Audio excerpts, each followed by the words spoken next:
Okey. Hari ni kita nak tukar bateri. Figur gear kita.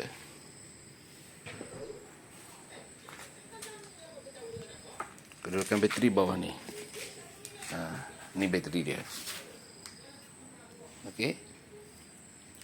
Mari kita mulakan.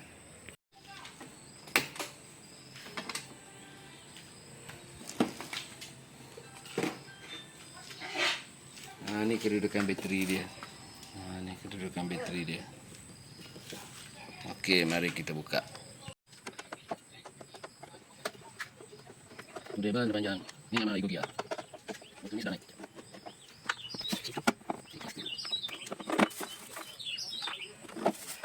Ni baterinya. Ingat hitam sebelah mana? Mula kita lupa hitam. Tu kita buka ni tu. Oh, hebat.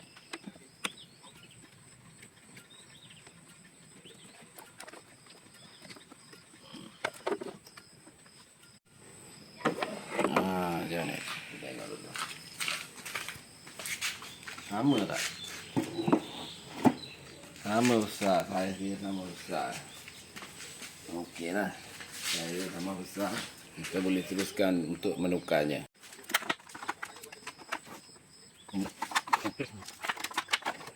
Free maintenance. Bateri free maintenance. Ada apa jadi kering? Mana bateri semua dah dalam. Terkaya kok. Kok ini semua bateri.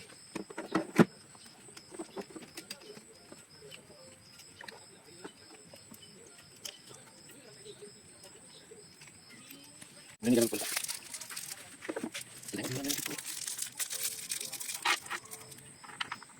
Masih lepas masa. Masa. Anak, berdiri pula.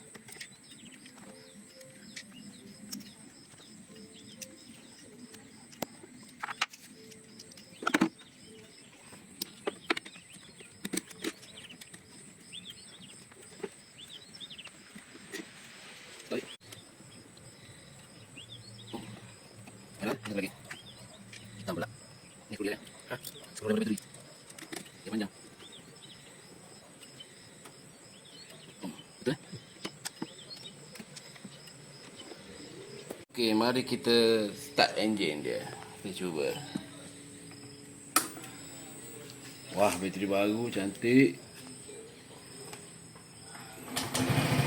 Dengan jayanya. Okey, dah siap. Kita dah test ni dah okey. Kita tutup.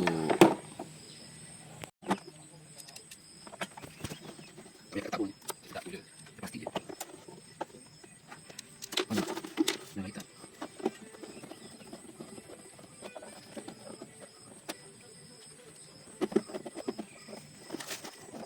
Okey, siap.